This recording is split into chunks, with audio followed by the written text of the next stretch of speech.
Yeah. Yeah. Draft day. Johnny Manziel. 5 years later. Welcome back to BET, bringing you enlightened television. Today we have a very special guest, the father of scientists, the best known philosopher in the world, the man who clergy loves to hate. Please welcome Galileo Galileo. Great to be here, Bob. Good to have you here. You could say you're under a bit of pressure lately. Yeah, you can say that. The church hasn't been too on board with my latest work, the dialogue concerning the two chief world systems. Viewers that don't know, can you tell us a little bit more about your book? Sure, the Pope actually had me write a book for arguments for and against heliocentrism. Heliocentrism being the theory that the Earth and planets revolve around a stationary sun. But unfortunately, the Pope thought that my book was a bit too biased, so he called me to Rome to defend my writings. So, sounds tough. So what's your defense? I don't know, man. These priests are scheming out here, but I stand by my views. Little did Galileo know, his arrest and imprisonment would only inspire those who supported his views. This was a period of bitter tension between scientists and the church, and philosophers like Galileo helped fuel Protestant movements and caused many world leaders to question their alliance with the church. Like you've gotten yourself in a sticky situation. But good luck anyways. But on to another topic. Can you tell us about your works with the telescope and astronomy? Yeah, my telescope has been one of the things I'm most proud of. I've gotten it up to 30 times magnification, and I've used it to discover the existence of craters on the moon and sunspots.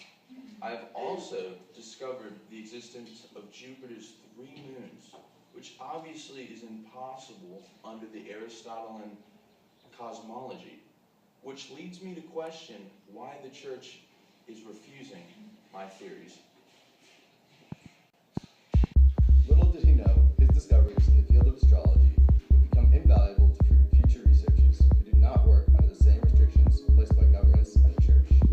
Wow, I wonder why the church goes to such great lengths to shut you down. Little did Bob know.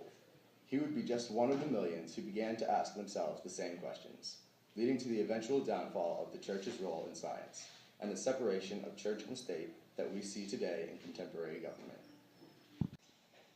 Beats me, Bob. Well, we're running out of time here, but I have just one more question for you. Go ahead.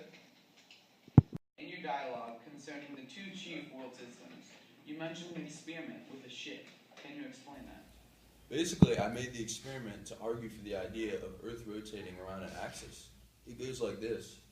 If a man below the deck of a ship with a bunch of flying animals and fish in a bowl, he will not be able to tell the difference of their speed, whether the ship is stationary or if it is traveling quite rapidly. And if he jumps, he will land in the same spot regardless of the vessel's speed. It's all part of my argument that the Earth revolves around an axis. But what he didn't know was that his work would be known as Galilean relativity and would lead to Einstein's special theory of relativity 300 years later, one of the most important scientific works of all time. No doubt, the work of the Illuminati. And quite a good argument that is. Well, Galileo, thanks for being on the show today, and I hope to see you alive in the near future. I'm about to order a waffle, steak and potatoes. You know that syrup be sticky, they got about 3 different flavors. The waitresses love me, they always doing me favors. They be throwing me extra after I done already paid them. People hate when I order, you wanna kill me, I feel you. Took the top off the soda, the cherry Sprite tastes familiar. Eating with my